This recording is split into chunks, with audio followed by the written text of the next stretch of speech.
Hi all of you. ఈరోజు నేను మీకు కర్వ్ స్కేల్ లేదా అయితే హ్యాండ్స్ కర్వ్ ని ఈజీగా ఎలా మార్క్ చేసుకోవాలో చూపిస్తున్నాను. ఇప్పుడు హ్యాండ్ లెంత్ 10 ఇంచెస్ మార్క్ చేశాను. హ్యాండ్ డౌన్ దగ్గర 7 ఇంచెస్ మార్క్ చేశాను. హ్యాండ్ లెంత్ దగ్గర 1 ఇంచ్ గ్యాప్ కి ఒక మార్కింగ్ చేసి, హ్యాండ్ డౌన్ దగ్గర 1.5 ఇంచ్ కి ఒక మార్కింగ్ చేసి, ఈ రెండింటి మధ్యలో 3/4 ఇంచ్ కి ఒక మార్క్ చేశాను.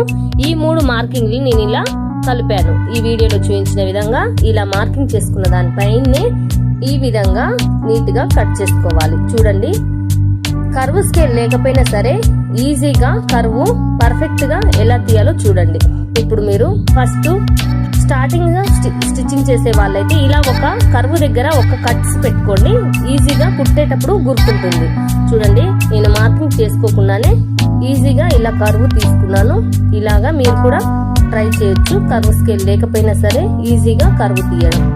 చూడండి, ఈ వీడియో నచ్చినట్లయితే మీరు నా ఛానల్ ని లైక్ చేయండి, ఫాలో చేయండి, సబ్స్క్రైబ్ చేసుకోండి. Thank you so much.